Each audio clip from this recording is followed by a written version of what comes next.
Man, we're back, Cody. Welcome back. Yeah. We are the Atypical Intellects. What's up? What's going on, brother? Oh, man. Big weekend. Yeah. Got a lot of fun stuff to talk about. Yeah. Shooting here at the distillery today. Got these beautiful barrels behind us. Yeah. Oh, these are their founder barrels, right? Mm-hmm. Yeah. That's right. So, yeah, we're back. A great weekend. Glad to be back. Glad to be here today. Glad to be up and about in general. It's been a tiring weekend on my side. Yeah. Super excited about this next episode. We've got a high-value guest today.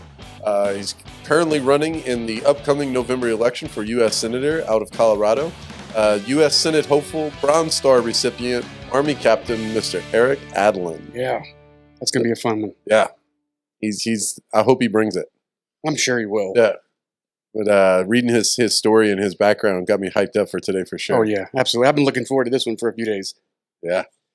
Well, we're going to get into Mr. Aadland here a little later. And we talk about, we kind of got we had a little fun last week.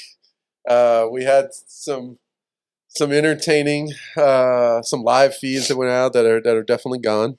We got a little crazy that we're going to learn to keep it under wraps. So we're getting our shit together, so to speak. They got to see, my lives are still up because they were great. Because mine was like, off to the side. Mark and I were laughing before the show. Like, I'm just eating a sandwich at one point, just hanging out. You spent a solid 5-10 minutes just eating. I was like, I don't have anything else to contribute. I'm Forgot hungry. about what was going on. Me and Paco were holding it down. I was just, yeah. Yeah, I think I took mine down more out of, I guess, compassion for other people. What they were, because to be at the end of the day, I didn't care either. I felt like we put something funny out there, but we'll keep it professional when we have to keep it professional. Right. We'll let it slide when we can let it slide. But we had some great topics we wanted to get to that we never made it to.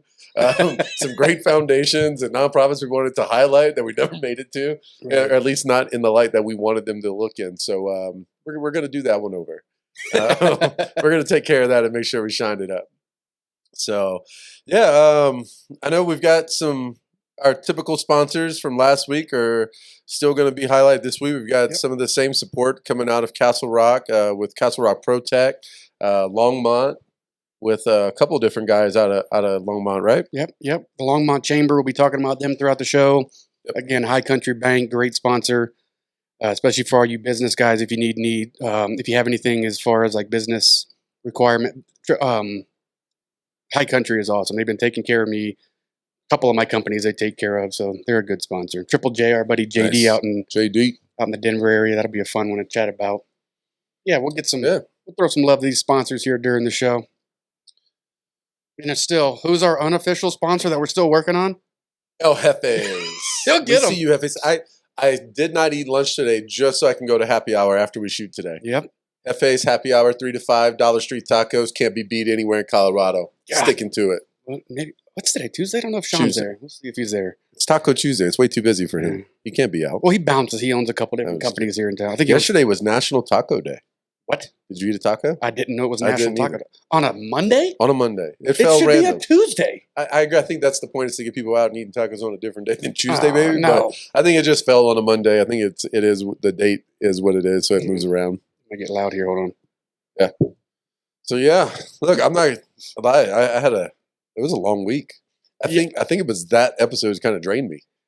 Well, it took me a few days to recover. I woke up this morning and legitimately didn't know what day it was. Yeah. Because normally Sundays is my day where I try to recover, recuperate, don't do work.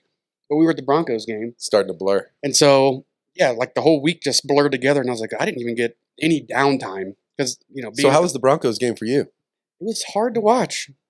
How was after the game for you? Oh, it was a blast. Yeah. Please tell me you've seen the video. Bro. We're going to see if we can get Mark to throw that video in there. But how sick was that? Yeah, I got to not only meet John Elway, but I gave him a bottle of Copper Sky whiskey. 13-year, right? That was the 16-year. That was Crystal Valley's 16-year. Just came out Friday. Yeah, we got a couple bottles that we kept back because they only wanted the X amount, so I had a couple cases. Nice. And lo and behold, literally, we had one unopened bottle because Kaya had her sales bag. And so we had one bottle that was still sealed. And it was the 16 years. Like, this is what he's getting. And it was awesome. And then shout out to Gunner. He got the video because, like everyone's commenting, if I hadn't seen the video, I wouldn't believed it. We got video That's evidence, so awesome. baby. Yeah. And you can see the excitement on Mike's face. As soon as he walks away, it's kind of like, oh, shit, that just happened. Oh, man. The only way it could have been better, like, honestly, we've talked about, I'm a diehard TD fan. Terrell Davis. That would have made my life. I probably would have got hit by a car and been fine. But John Elway was. So is he up on the goals? On the goals list? TD? Yeah. Yeah. Oh, yeah. Even if we could just TD? Did TD reside in Colorado after? I'm pretty sure he's still here. Yeah. And like most retired athletes, I think he's working on some line of, I don't know if it's a drink or whatever it is, but I've seen him do some like energy. He's not doing a Pippin bourbon. No. I don't think it's alcohol. I think it's like a recovery drink or an energy drink. I'm not sure. That makes so much more sense. Yeah. Not another celebrity face on a bottle of booze. Come on, guys. You don't like all that tequila and... No, I mean, look, some of them do it right. Vodka. Some of them do their, but some of them also just jump on the bandwagon. Oh, yeah. Put another product out there. Well, I mean, but you got to, from a business perspective, it's an opportunity for them. It's know their opportunity, yeah. They know they can throw their name on that and just sell it simply because it says, depending on who it is. The problem is a lot of them think they can sell it and then they put a bunch of crap on it. But for the most part, most of it moves. But yeah, to answer your question, it was a very hard game to watch, especially when you knock out our starting quarterback with a blow to the head and there's not even a penalty. Yeah. Come on. I don't know. I didn't watch. He got straight ear hold. Was it? Like helmet to helmet, concussion out for the game in the first quarter, not even a flag. See, once we get into this better setup and we get into this kind of future setup, I'd love it if we could get a screen going. And as we were seeing, he's like, I didn't see it too. Let's throw that play up. Let's watch so we can see it because I want to know what happened. Yeah. And unfortunately, I can't watch. I watch a lot, but I can't. Whenever it's interfering with other teams that I would much prefer to watch, and usually a lot of those teams outrank the Broncos, so I don't watch a lot of Broncos football. But I think we can get. I'd like to see what happened, and we can watch it videos. But yeah, I mean, shout out to all the people. I'm gonna just jump in this because I wrote some notes and things, and people that grind 6-7 days a week like you, like I used to. And I'm slowly getting back in the mix of some of these kind of like having something happen or something going on almost every day of the week. Mm-hmm. I don't miss it. I don't miss it at all. I like the drive. I like the eagerness, but man, I'm worn out. Yeah, I know. Trying to get up and moving like I used to, and it's just not the same. Trying to find that old motivation, and it's been tough. Yeah, but we've got a bunch of stuff coming up and got to get moving and kind of being more on that daily kind of being productive every day. Right. And I'm just trying to find that middle ground. It's tough because, you still got to have that. You got kids, you got to have the family time, you got to have the rest. That's what I was talking about. Like my days are blurring together now because I'm just go. Right. And I have to keep reminding myself, you got to reset, you got to recharge. Otherwise, you're just going to be operating on 10% instead of, getting that battery back up. So we were talking with John the other day, our last, and that was one of the things we were talking about. Kind of, I had just saw that quote maybe like a day before we had John on, but it was something along the lines of, if you don't spend time for your health, you're going to be forced to spend time on your illness. And I think that just goes through not necessarily just health, but the same thing. Like, if you don't take time to get man, 18, 20 hours was the norm for me back in the day. 6-7 days a week. I can't do that because now I'm trying to fit in family time with the nephews. My brothers, both brothers and their families moved to Colorado. My sister's got family, and her mom and her almost throughout a year there. And God, I would have regretted that. I was about to say her mom's age, and definitely need to hold that one back. So I was going to say, and we just lost a subscriber. I kind of pulled it back real quick. But she's here in Colorado. She's single and kind of doing so. We try to do stuff, but trying to fit all those different things in, right? And spend time with kids, and do kind of be there for everybody at all times, and fit all these. I don't think people realize what it takes to get stuff off the ground a lot of times. Oh no. And be successful at the gate. There's a lot of ways to get stuff off the ground, and it can take you a year, 18 months, 24 months, right. 3 years, and we finally hit it. But when you do it, and you're kind of think like our mentality is just like let's go. Right. It takes a lot. It does. It's draining. It's mentally energy. Draining. A lot of sacrifice, right. A lot of selfishness, and I think that's what I'm trying to find that balance because I've converted to my kids are selfish, right? Like everything's for my kids, like. Whatever they want, cool. Like I will sacrifice so that they have it. And now I need to start being a little bit more selfish to bring those things back in. Well, yeah, because I mean, you also got to think all like, the things that you and I are working on are for like their future or our future. Like that's what I was, talking to Kai about the other day.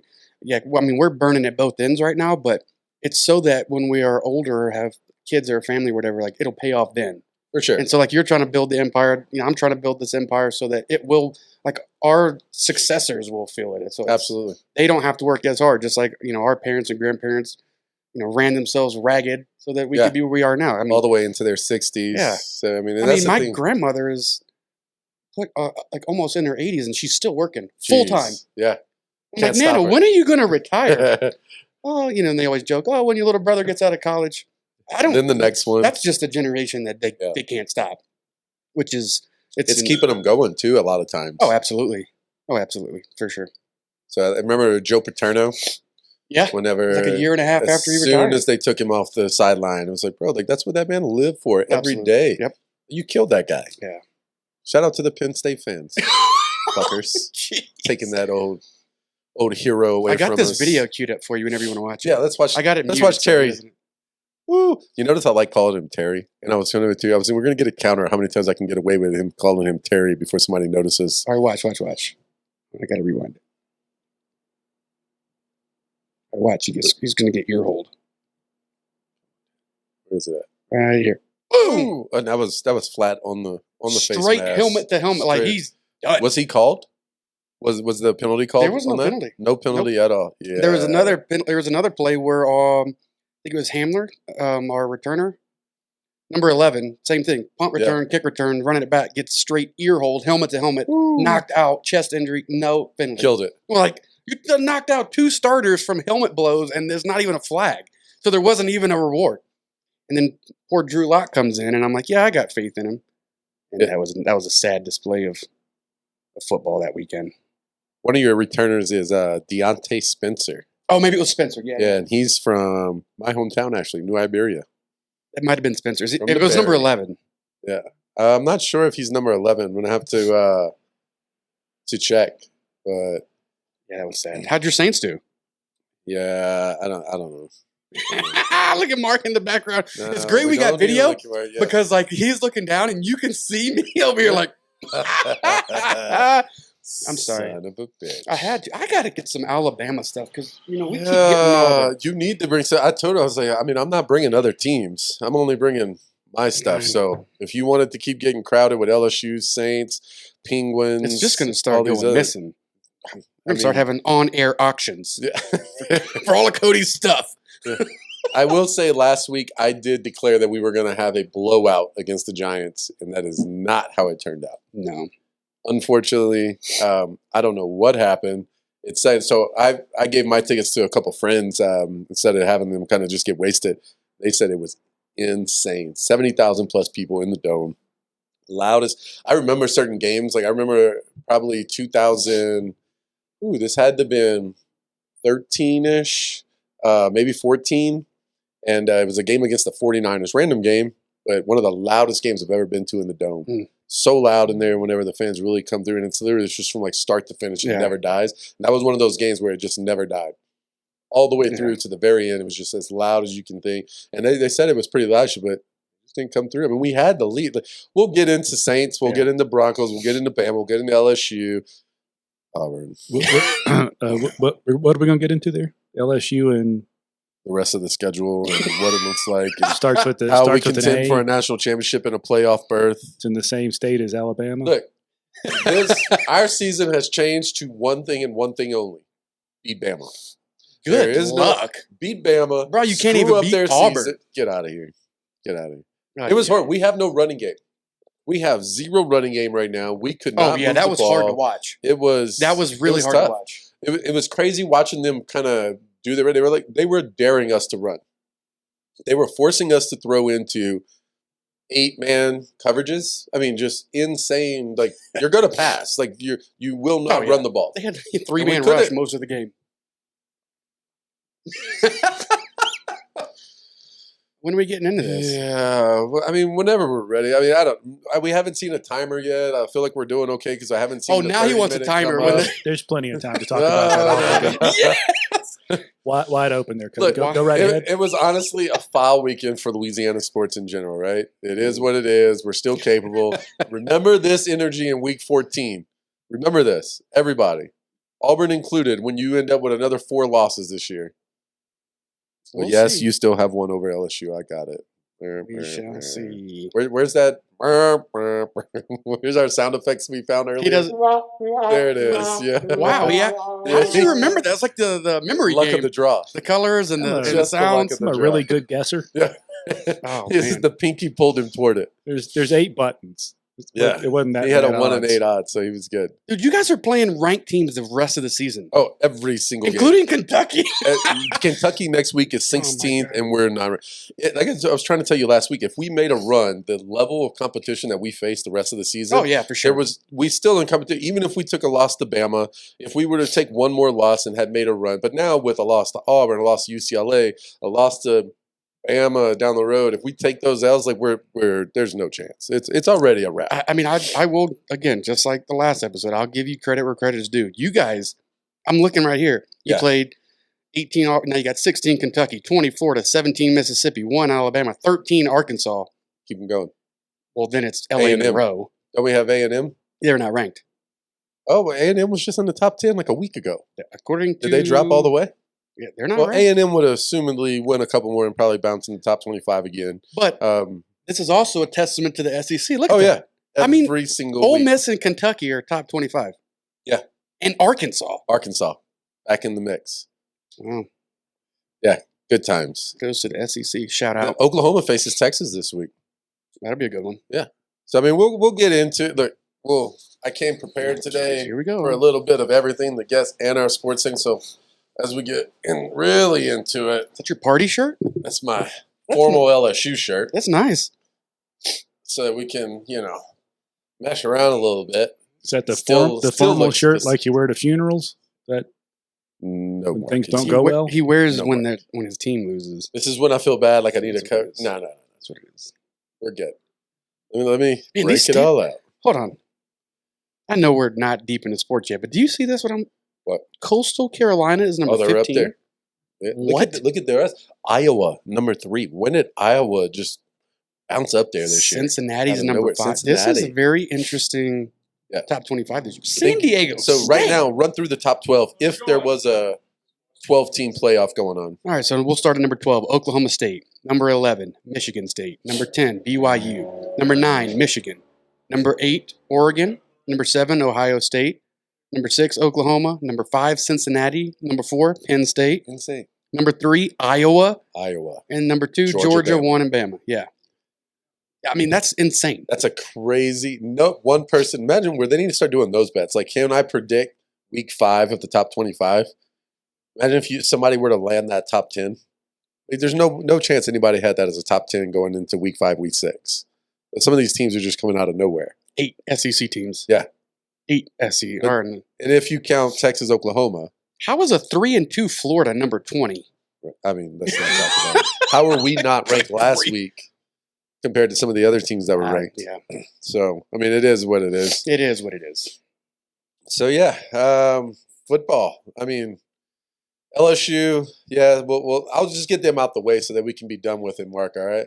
Let's You're just, not going to just get it out of the way. No, we're going to get Mark this one ain't out going to the let way. you just slide by that easy. Auburn scored 14 fourth quarter points.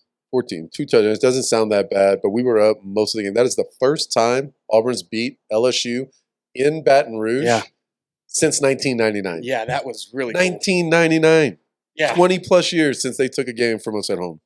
I mean, you got Death Valley is very loud. It's very obnoxious. Yeah. It's hard to It play. can in. be. I wouldn't say obnoxious. I would but- absolutely classify your stadium as obnoxious. I don't know about all that. the stadium can't be obnoxious. It's an inanimate thing. Okay, the fans. It's the fans. I was trying to be as polite as possible. Yeah. The fans have we have Passion. our own style. We have passion. That passion.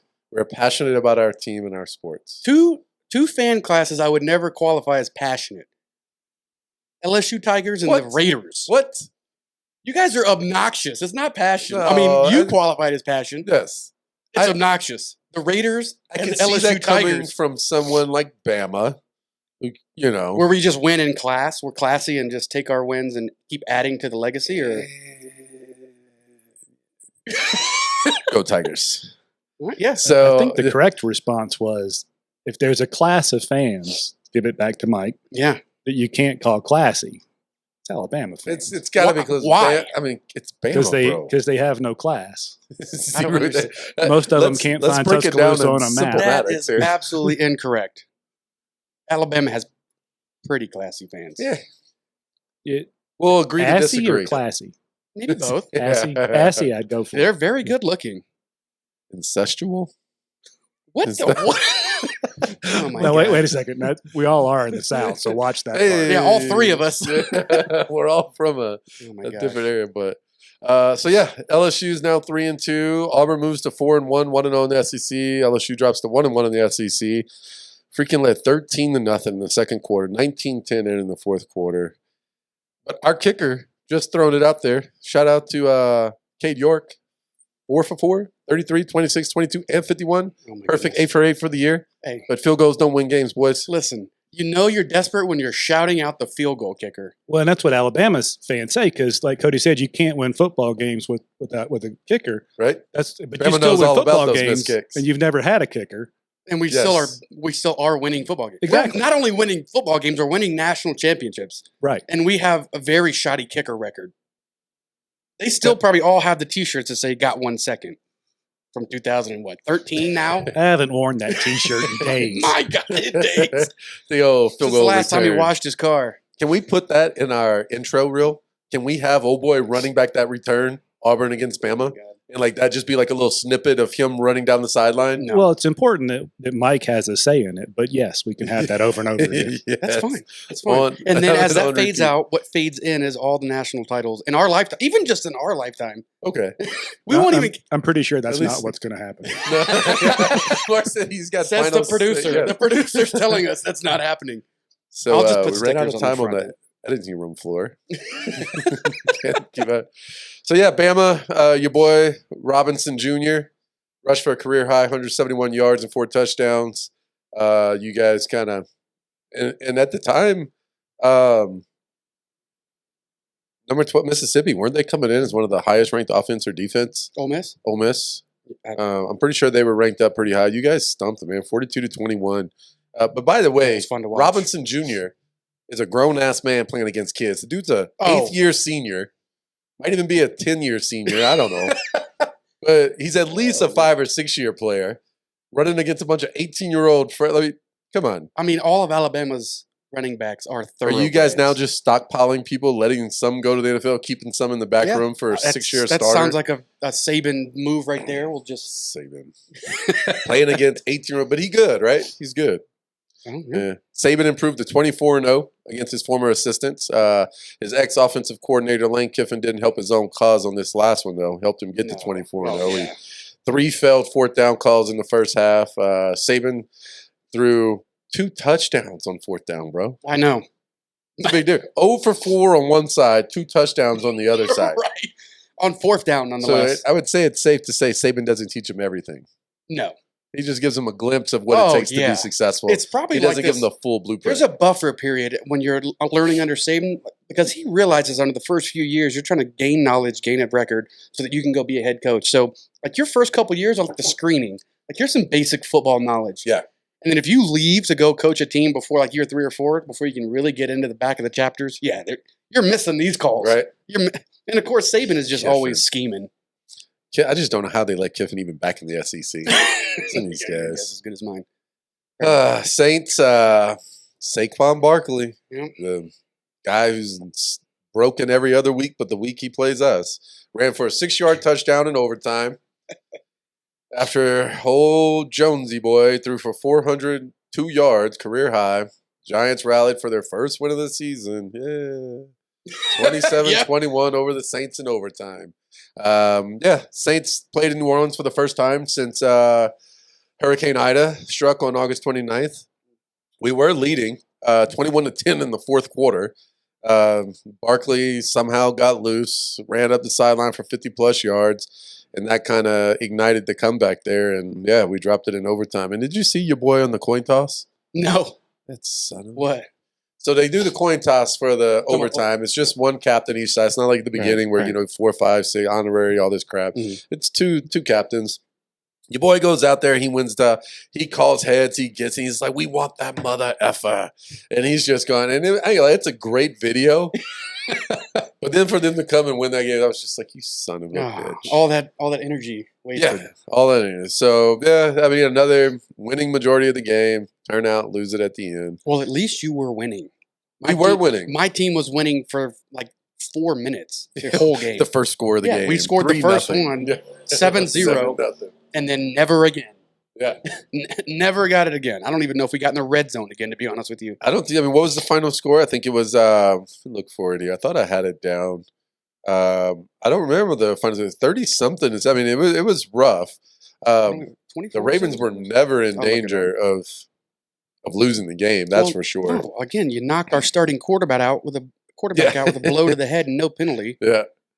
Well, I mean, look, and then how dirty was that at the end of the game with like 3 to 5 seconds left, and Harbaugh calls the running play for around the court just so they can get the 100-yard rushing consecutive streak. How crazy was that? I mean, so it was 23-7 was the final. 23-7. You know what? I'm sure all the fantasy fans appreciated that. Right. Well, I mean, it knocked them, so they were 3 yards short, and Harbaugh was super unapologetic, and he was like, yeah, I called it 100%. Mike, I did that for my team. Yeah. My team wanted that record. They acknowledged it. They're after it. I made sure they got it. They didn't even know I called that. Good for him. Even as a Broncos fan. As a diehard, you have no issue with him with 5 seconds left in the game saying, hey, F it, I'm going to grab some yards instead of taking that unofficial honorary knee that just kind of make things cool. Don't have a problem with that. Okay. I think it's really cool as a coach that he acknowledges his team wanted that. Because usually the coaches are like, nope, we're going to do what strategy dictates. I mean, granted, it is like 40-something games straight with 100 rushing yards.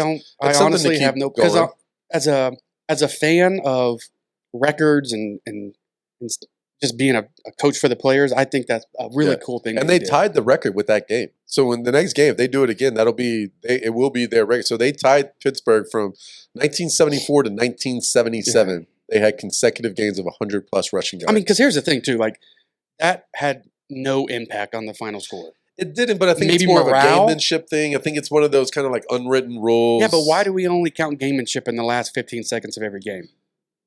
Yeah, I mean, see, baseball, it's different. Baseball, it's start to, like, first pitch to last pitch, right? So it's a little different. The same way. I don't know if you saw. So last night in the game, but a lot less mid-game. Like, football's a lot less when it could. Like, baseball, it's every pitch. There's unwritten rules you got to keep your eye out on. Yeah, but in football, we literally allow taunting. Well, not this year. These days, yeah. Well, not this year. That is actually flags for all kind of shit. Well, that's a point of emphasis this year. They talked about that in the Monday night game. But yet, it's after they let them go back to the fun league, let them all get their shit going. They let all the team photos they have the camera at the end of each end zone. Well, they can do that. So they're allowing celebrations, but this year's point of emphasis is on taunting. It comes back from the whole peace sign from Hill and the Chiefs, and whenever he gave the peace sign, too. and that's what started the whole thing on taunting. So I get it, but. Yeah. It's something we can definitely let go. I don't know. They should let them do what they want to do. They get paid enough to entertain. At the end of the day, it's entertainment, not just sport. So let them do their thing. Yeah. So you got any sponsors you want to roll us out on, or anybody you want to highlight as we take a little bit of a break and come back into it with our guests today? Yeah. We'll roll out with good old shout out to our Longmont Chamber here in Longmont, Colorado. This episode sponsored by the Longmont Chamber of Commerce, celebrating 150 years. Longmont is proud to support all of its local businesses. Longmont Restaurant Week returns for its 4th year this October 8th to the 17th. During these 10 days, all participants, fooderies and drinkeries included, so here at the distillery we'll have our own. We got a special menu that's 2 different price points, $18.71 or $28.71, those two representing when Longmont was founded. These menus are designed by the businesses to showcase what they do best. So be sure to check out the list of participating businesses at longmontrestaurantweek.com. Copper Sky is on that list, guys. Copper Sky, go check them out. All right, guys. Hey, welcome back to the Atypical Intellects. We're here at Copper Sky Distillery. Joining us today is Erik Aadland. Mr. Aadland is a candidate for U.S. Senate out of Colorado here in our beautiful home state. He is a 2002 graduate of West Point, as well as a recipient of 2 Bronze Stars, 1 for valor for his service in Afghanistan and Iraq. So he's a fellow veteran like Cody and I. He left the Army as a captain in 2011 to pursue a career in the oil and natural gas industry, which culminated as a project manager managing the onshore construction of the Leviathan project in Israel. With the country's future imperiled by a corrupt establishment, he once again feels called to honor his oath to defend the Constitution by running for U.S. Senate, committed to putting Colorado first. Erik's proudest accomplishments in his marriage of 15 years, out of which he has 3 children, including a newborn. Oh, he is not getting any sleep. He currently resides in the Front Range.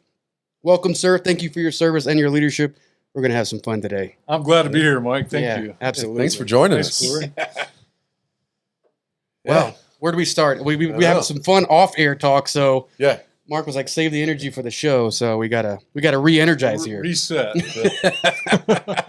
We got heated backstage, so we got to bring that heat back up here. We got some fun questions.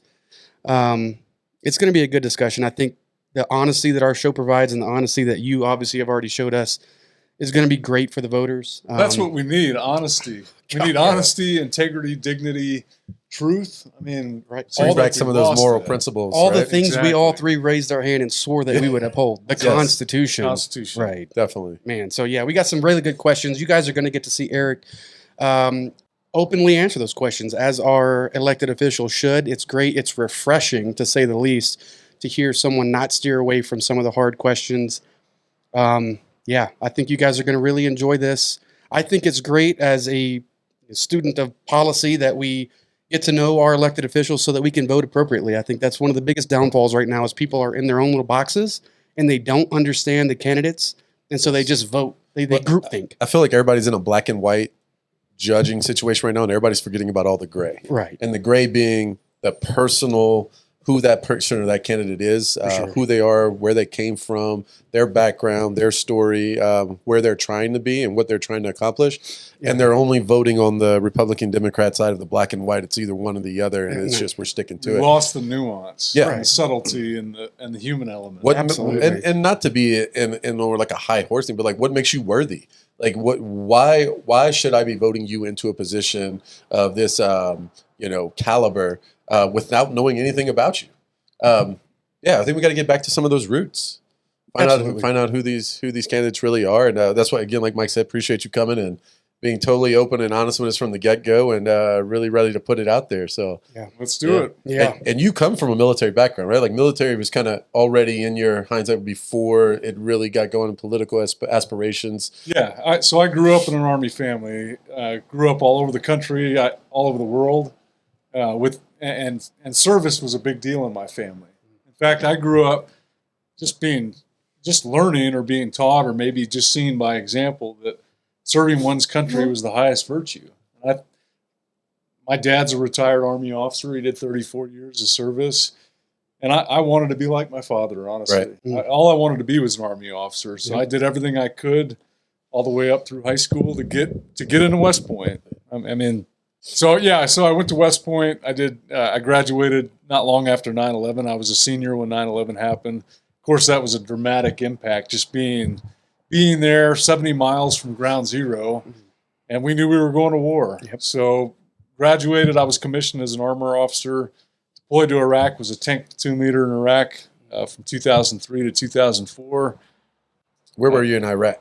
I was near a town called Beji in north of Tikrit. Gotcha. So I was in 1st Brigade, 4th ID. We were the brigade that captured Saddam Hussein. Oh, Very man. nice. So I was in country when that happened, but was not part of that team. But he was. Yeah, that's awesome. Well, I was. Next I level. wasn't anywhere near it, but I wish I could claim that I was. Yeah. But 1st Brigade, Raider Brigade of 4th ID.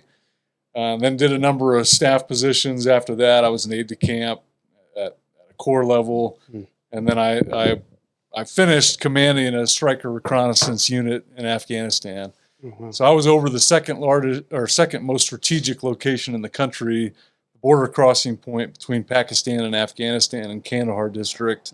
That's where we were bringing all our material from Pakistan as part of the surge from Karachi through my border crossing point. So General McChrystal and a bunch of VIPs, General Petraeus, came to my location as a commander.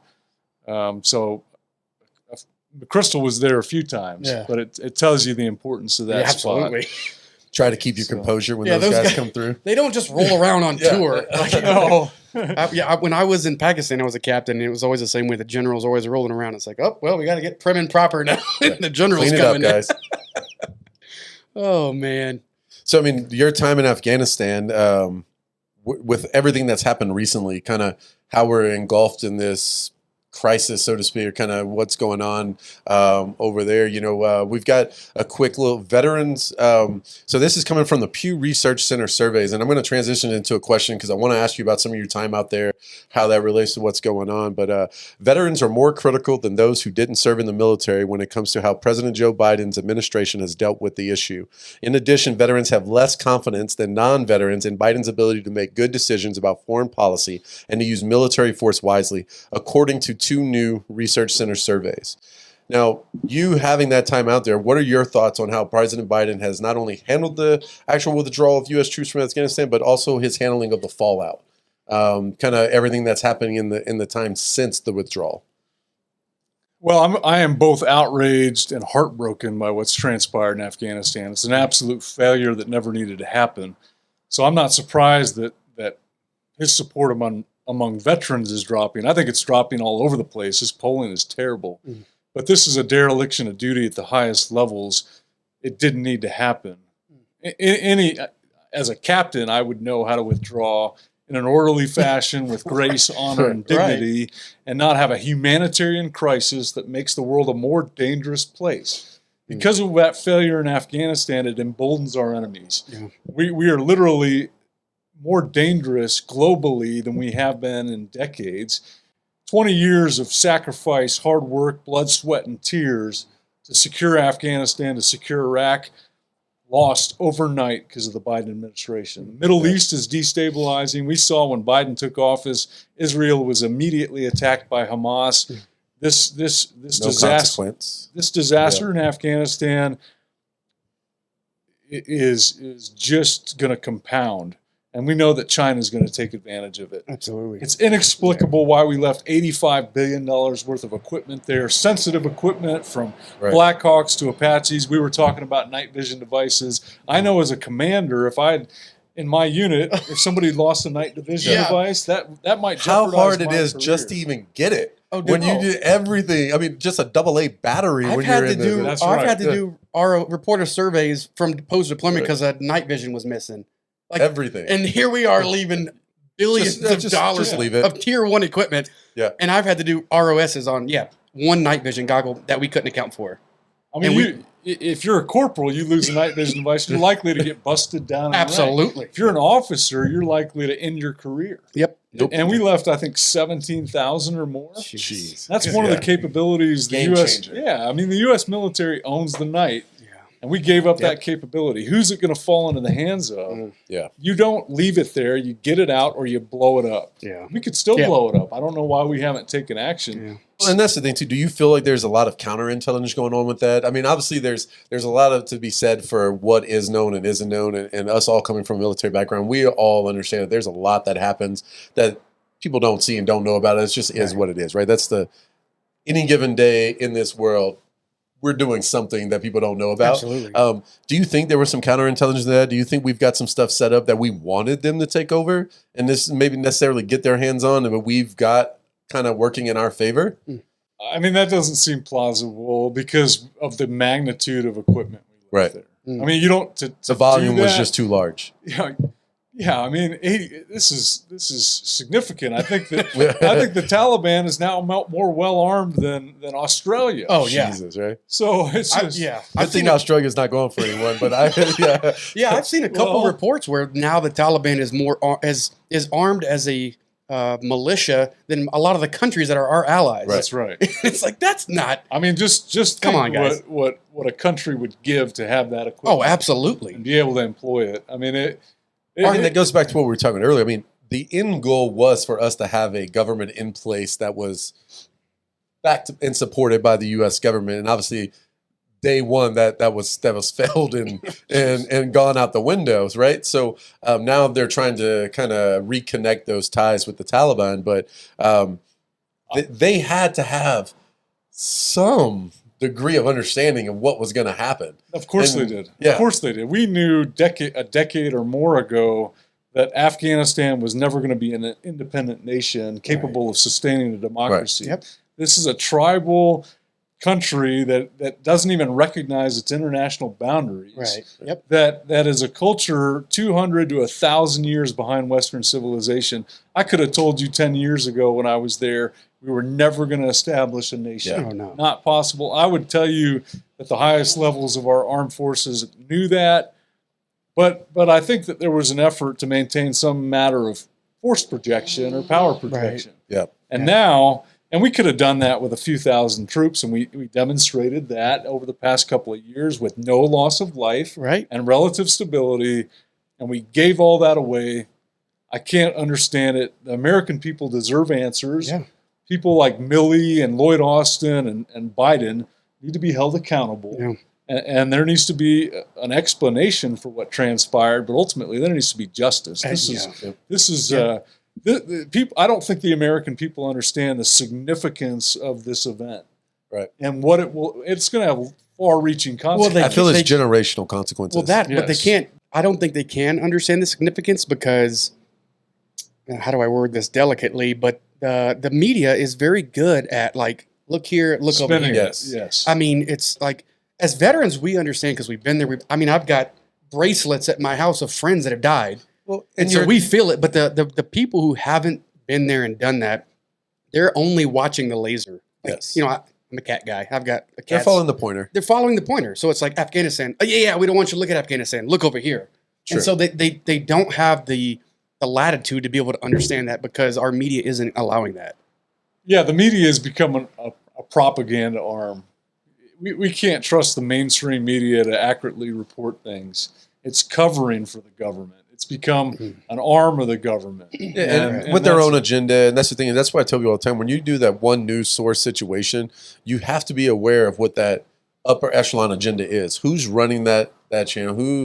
Who is actually funding what is going on there? And like, what is their agenda? Because that's who's really mad. They're the ones that's putting it out there.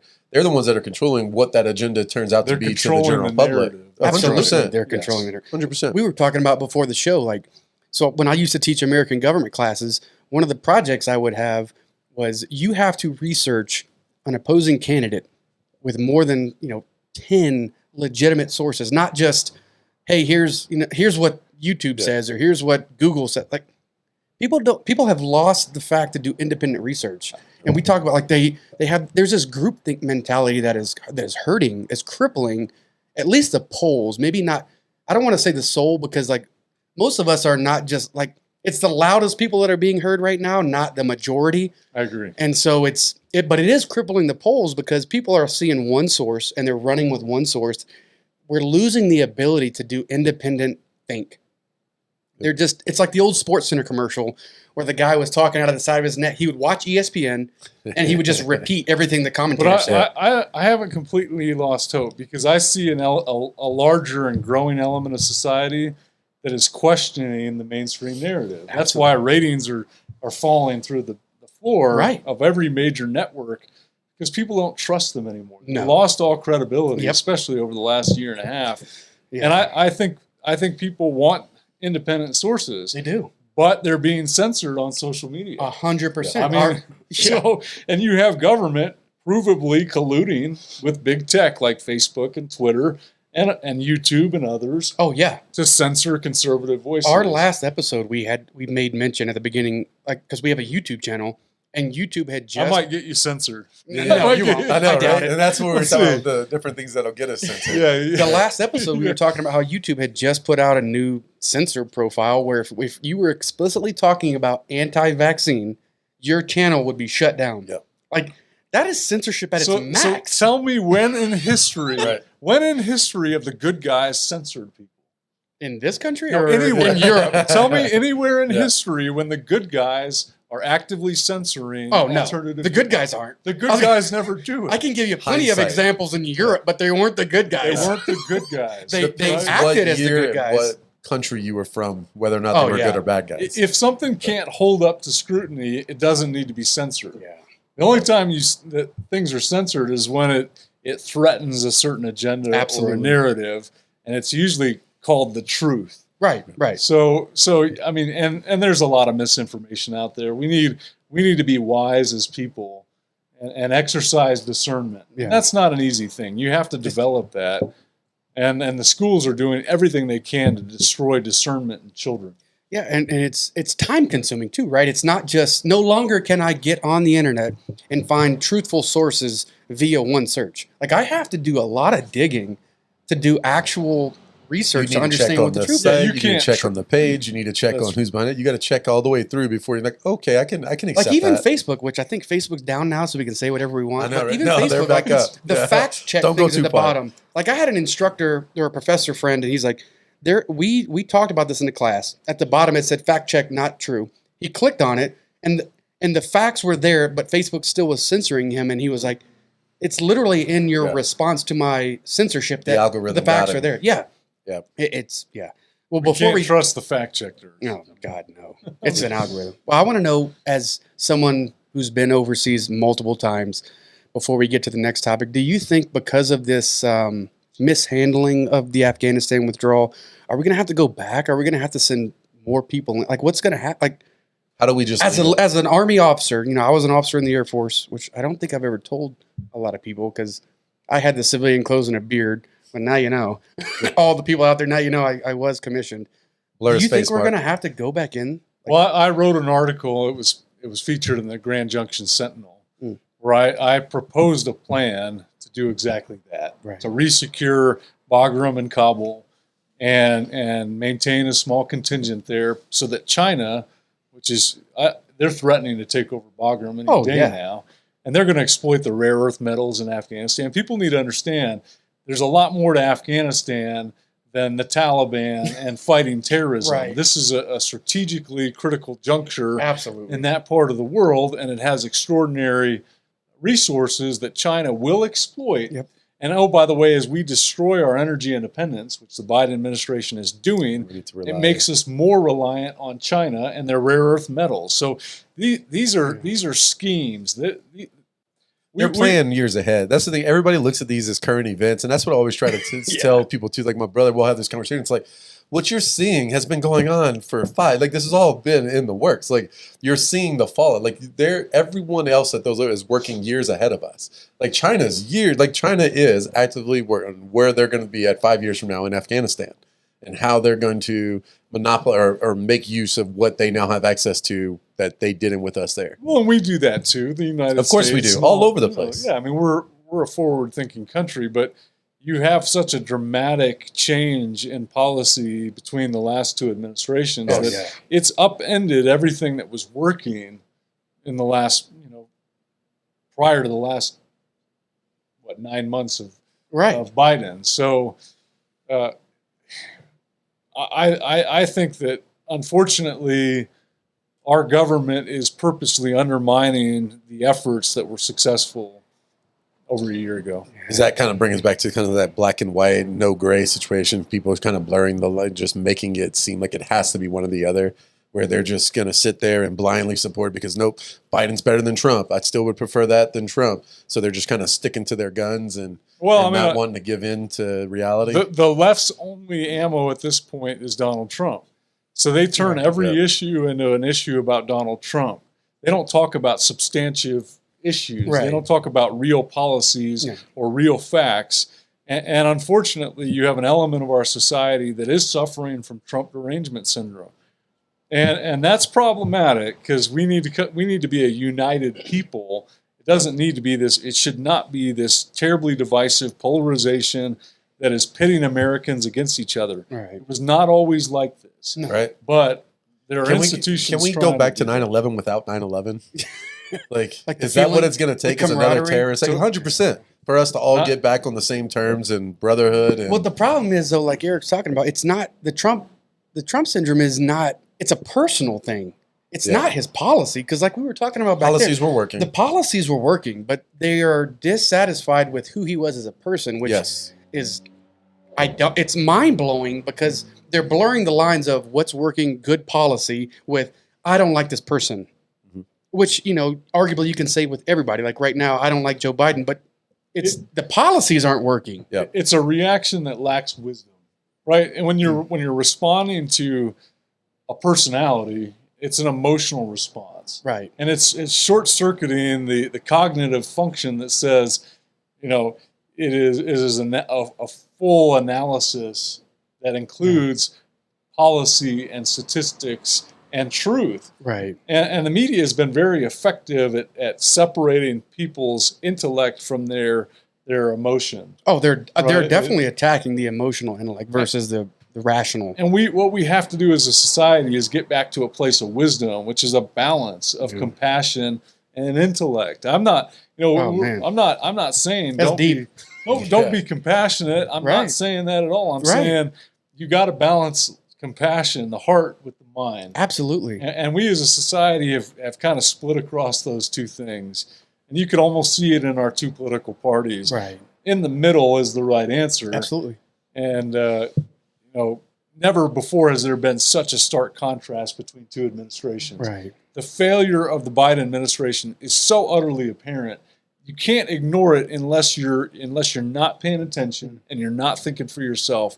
And Americans and Coloradans need to start thinking for themselves. Yeah. Stop trusting these institutions that continue to deceive us. I mean, look, we talk about the CDC. It has lost all credibility. Dr. Fauci is a criminal. He funded gain-of-function research. I thought he was allowed to. He's allowed to lie to us, he's right? He's a liar. I mean, the fact that people don't see this and have trust in these institutions that are leading us to the edge, it's just mind-boggling. Yeah, So- I mean, as military officers, when we made decisions, we definitely had emotion in our decisions, but it was mainly facts, rational thinking, and then a little bit of that gut. Like, this is what my gut's saying, but it was mainly dominated by, the head think. But it seems like in today's world, everything is emotionally based. Everything's emotionally charged. And How can we get them most fired up? We don't want to be totally coldly rational. Right. We're human beings, Right. And we want to have respect for others. We want to have love for our fellow man, and we want to be compassionate for those who are suffering. But it's got to be in balance. For sure. Now, this crisis on the southern border, compassion is a veil for that tragedy. Right. Right. The leftist narrative is we want to accept these people with open arms. They want to come to America. Bullshit. Can I say that on? Mhm. Oh, absolutely. Oh, you should hear the things Cody says when we start talking football. Go Tigers. Oh, Yeah. Let's come back, talk border crisis. We were just about to get into that. We'll talk some of your energy background, how we can relate and how that relates to Colorado. Is Mark telling me to lay off the whiskey? No. No, I'm telling you, you're not getting a chance to sip enough whiskey. I want to stop so needs you a- can enjoy that. What he means is we all need a refill. I just didn't want to say whiskey. He wants you to wet the lips. When Yeah. the producer throws it up, he knows he can see us. So, So we'll fade out. We'll get a quick commercial break. We can all get refills, get some water. Hit me with the music, the beautiful music. Yeah. Whoa. Hey. Whoa, that's loud. This week's episode sponsored by Triple J Armory, the premier indoor shooting range of Denver. Located off C470 and Broadway, Triple J Armory features 11 different 25-yard climate-controlled shooting range. For our Colorado-based listeners, Triple J is giving away a free concealed carry class. Head over to triplejtraining.com and use coupon code ATYPICAL. Again, triplejtraining.com and use the code ATYPICAL like our podcast name for a free concealed carry class. Come experience the difference of a family-owned range at Triple J Armory. All right, guys, welcome Cue back it to up. the Atypical Intellects. We're here at Copper Sky Distillery with our hopefully now friend, Mr. Erik Aadland. He is running for U.S. Senate out of Colorado. Really cool story we've been talking about. We've been having some good conversations about the Biden administration, Afghanistan, some different things. We've got a lot of good stuff for you, and I think it's going to encourage you to support Mr. Aadland here. We're going to jump right back into the deepness and the deep end and talk about some of the border crisis and stuff going on. Great. Yeah, right before we left, you kind of brought up some border crisis stuff, and we took a commercial break. But I'd love to entertain a conversation with you. I feel like we could talk for probably hours about the Israeli border, as I'm sure you have a very unique perspective. You've lived there, you've worked there, and now when you were working and doing the project, the oil and gas project, were you living there full time? Were you on a platform, or were you living in it and kind of going to and from work every day? I was going to and from Okay. Israel. And So you the were United living States. Yeah. I lived on a plane more than anything. Right. But I had an apartment in Herzliya overlooking the Mediterranean. I was spoiled. It was a beautiful place to be. Our construction site was in Dor, Israel, about an hour from where I worked in Herzliya. So we had an office there with Noble Energy, and we built a pipeline and a condensate gathering facility that connected to the Leviathan platform. Yeah. I mean, that natural gas field that Noble Energy discovered and then brought online for Israel was geopolitical in its implications. Right. It's made Israel a net exporter of natural gas. That's significant. They could power their country for 50 years. Wow. Natural gas, I mean, maybe we should talk about it because it can be done sustainably. It's plentiful, and it's especially plentiful in the United States. And it is a great segue into true green energy sources, not wind or solar. We know those aren't actually green. Those actually are intermittent sources that aren't dependable and don't have an adequate return on investment. Yeah. They're in many ways a scam. They work. I'm not saying they don't work, but we need real technology. We should be considering nuclear. We should not be destroying our energy independence and ceding that to countries like China and Russia and the Middle East. Right. We need to have smart policies that benefit the United States and put our people first. And overnight we were on the cusp of energy independence. We were achieving it right as Biden took office, and we have just. Well, I wouldn't say thriving because we were still rebounding from the 14-15 kind of slide of the industry. So not necessarily thriving, but we had definitely rebounded to a degree of stability. Whether or not we were ever, because we're never.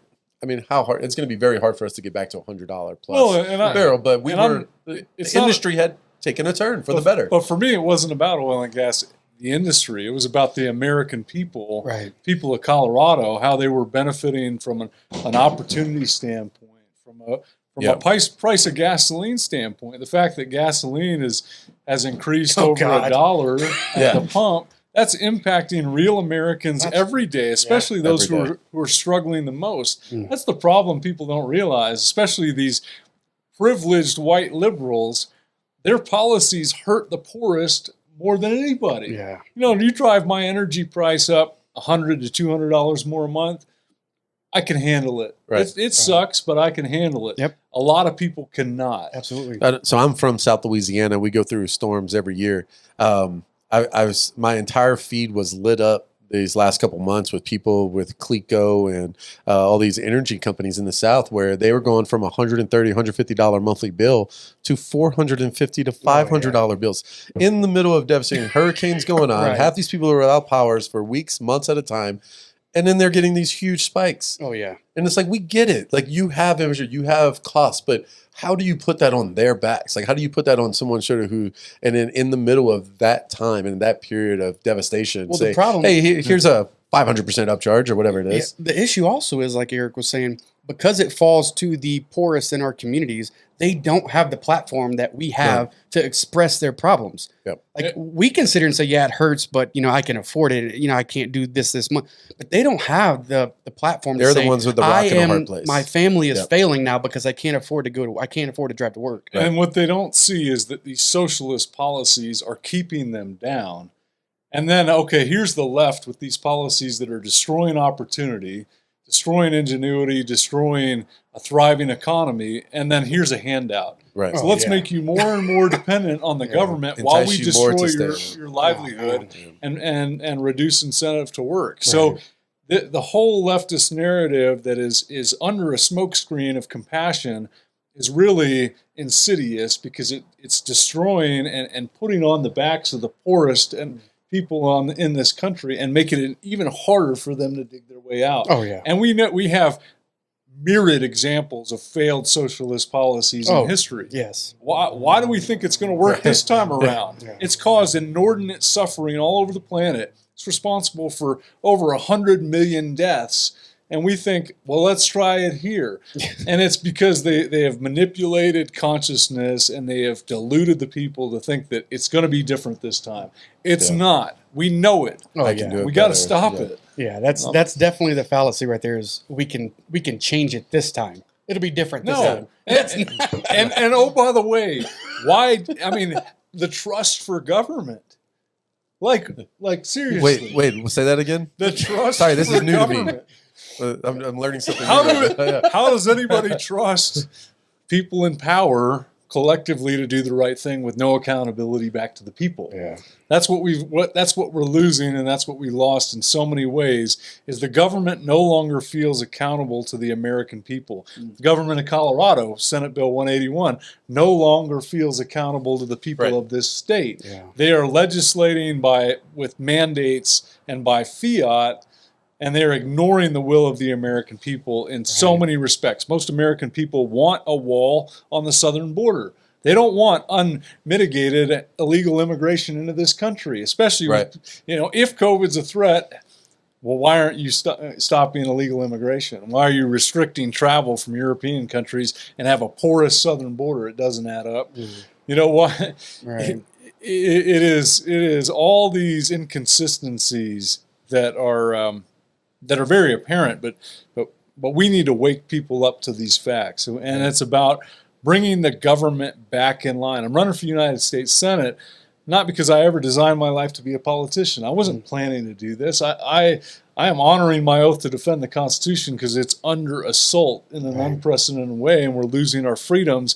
And if we don't stop it now, we may never get it back. Yeah. So how do you change that perspective? So you're Republican. We're talking about this black and white back and forth earlier.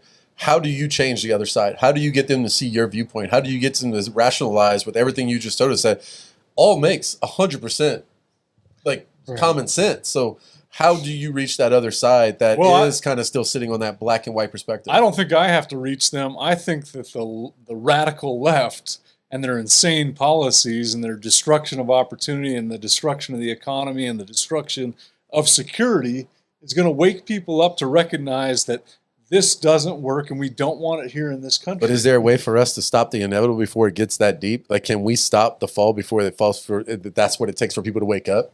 Do we get a point where we can just say, nah, like enough's enough? Like, don't let it go so far that we can't bring it back? See, I don't see the average Democrat or liberal as my enemy. In fact, I intend to serve them in the halls of the U.S. Senate just like I do everybody in the state of Colorado. They're American people, and I'm going to represent them. See, the divisiveness only serves the agenda of a select few who are exploiting that division. Right. It's divide and conquer. It's the oldest military strategy. So the media, and we know that social media is doing this as well through its algorithms, it is creating narratives that divide the right from the left, male versus female, black versus white, and every other color in between, and every sexual preference and gender. We are focusing on our differences. Right. The reality is we're mostly similar as human beings. You know, my travels all over the world, I recognize that human beings want mostly the same things. Yep. They want a roof over their heads. They want to be able to work a job that fulfills them. They want to be able to feed their family. They want to be able to raise a family. They want to be left alone in peace. Right. They want to be left alone. And now we can't get the government out of our lives. It's in every facet of it. Day. So I think we can unite on those common core similarities if we stop emphasizing all our superficial differences that the media and our government is perpetuating. And they're not doing it for our own good. It doesn't make more equality. It doesn't make more opportunity. This diversity, inclusion, and equity nonsense, it's nonsense. There's no such thing as equity. It's a financial term. Oh, yeah. We have equal opportunity in this country. We need to have respect and love for each other, and we need to come together as Americans and human beings and recognize we have an establishment that is exploiting our differences and trying to divide us further apart so they can gain more and more power. Right.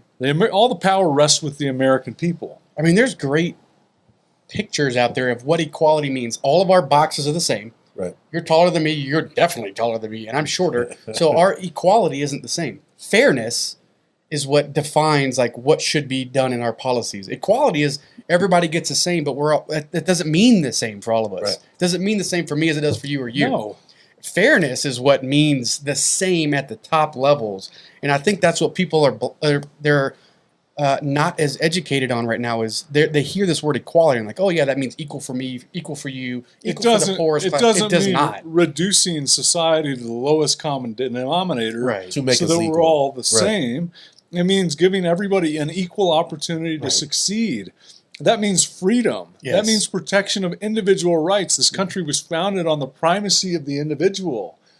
And we need to have that in balance with harmony in society. Yeah. But we have lost that balance. And now we're facing outright tyranny. Yeah. They're trying to destroy our freedoms. Well, I mean, the principles of our foundation are under attack. That's I mean, right. they're whether it's the founding fathers or the founding policies, they're all under attack, and they seem to be under attack from personal level versus an intellectual level.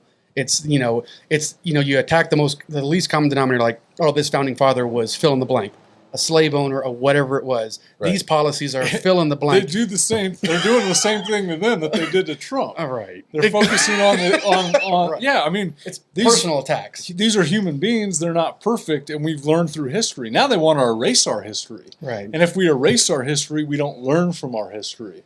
So we need to history. Destined to repeat. You're destined to repeat. That's it. that's why we're under this mindset right now. We think we can do it differently because we're trying to erase what we've already either accomplished or know that's not right. What we Don't as throw society the baby consider out a with the fuck up. bathwater. Right.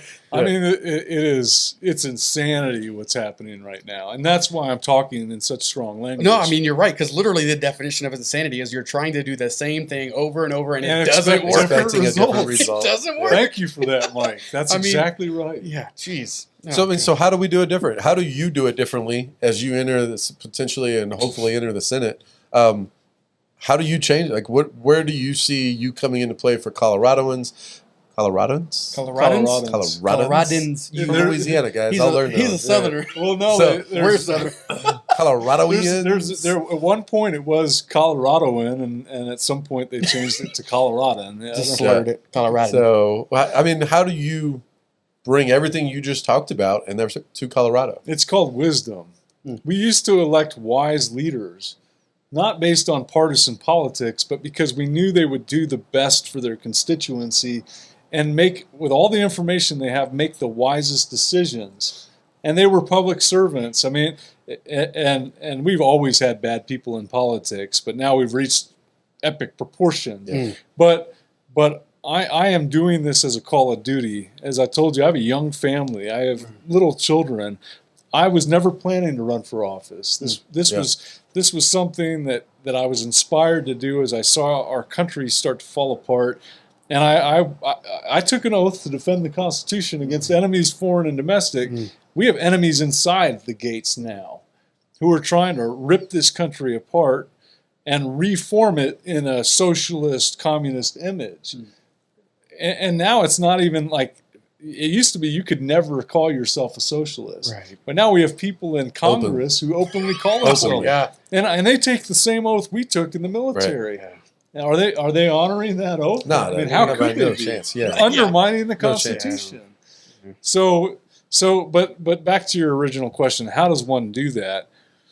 You have to connect with people. I have a major effort to overcome mainstream media, the radical left who's going to paint me as a right-wing extremist, and connect with not just Republicans, but the 43% of unaffiliated voters in the state and a good portion of That's a the big left number. who are seeing the disasters of these policies and recognizing that they don't have a future, their children don't have a future unless we restore it back to the people. That government needs to represent the people, and we need good public servants who are doing this not because they're narcissists. They're not doing it for power, prestige, or personal gain. Right. They're actually doing it because they love this country and they believe in what it stands for. And I believe that people are waking up all over the place and want to do that, want to run for office, want to serve in this time of crisis. Right. And for me, that's what this is. I am called to fulfill my duty. And then once that's done, and it might take decades to do it, I'll ride quietly into the sunset. I don't want to sit in that swamp of Washington D.C. and Not going to stay there till you're 80. I don't. I mean, is that another kind of that's side of it? I mean, are we just at a point where we need to transition out of that 65 plus politician that's kind of creating based off of their interpretation of what they think society is right now, which they have zero clue about? That is a perfect segue, because I do want to know, and if we need to cut it, we can cut it. But just, you and I talked about before, like I'm studying public policy at the PhD level. I really think that we need to at least entertain the question of term limits. Yeah, and this is absolutely. tough because you're running for a seat, which I would say we need to at least entertain the idea of term limits. Because like Cody and I were talking about a few weeks ago, we have people in office right now that are supposed to represent us.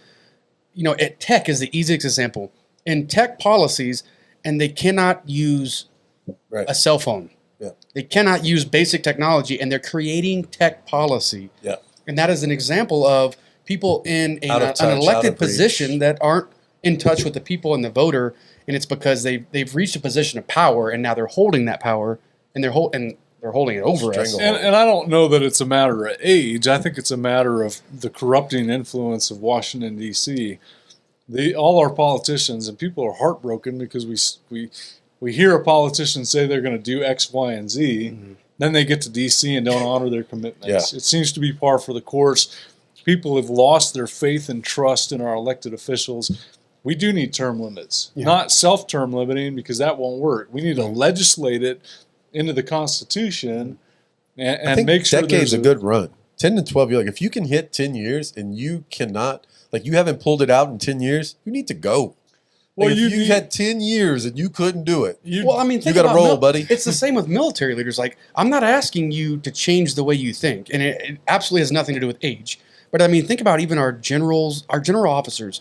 They're in their position for X amount of years, whether it be 4 years or 6 years or 8 years, and it's because the highest levels of military leadership understand that we need new think and we need relevant leaders. It's not that the old leaders can't keep up with policy.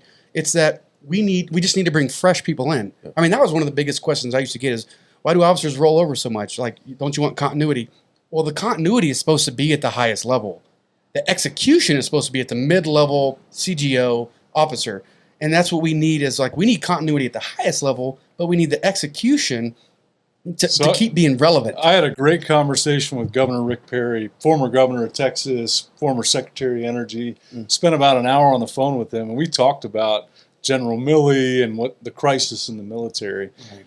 And what he observed was that the military at some point changed so that military officers were no longer commended for their independent thinking skills, where it was more about making the grade and tenure and just doing what you're told. And now we see we see like Matt Lohmeyer and Lieutenant Colonel Schelling. Is that? Who just got put in the brig for calling out the disaster in Afghanistan and a lot of what's going on in the military.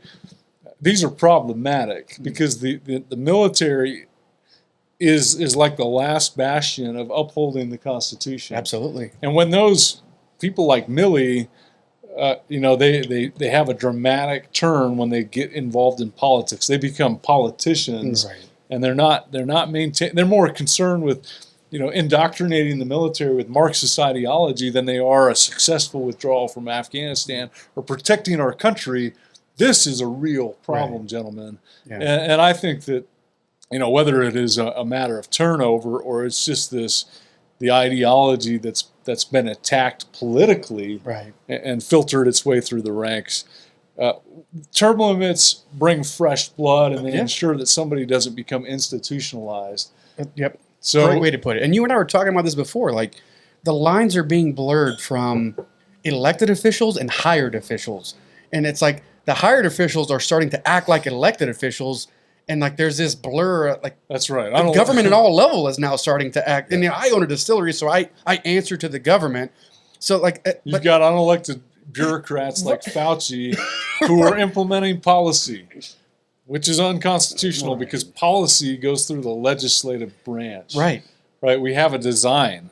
And these unelected bureaucrats get entrenched and think they can dictate policy. Well, and they get away with it. And they get away Recommended, with it. suggested. Yes. All these terms. Like you were talking about earlier, how definition of words go a long ways.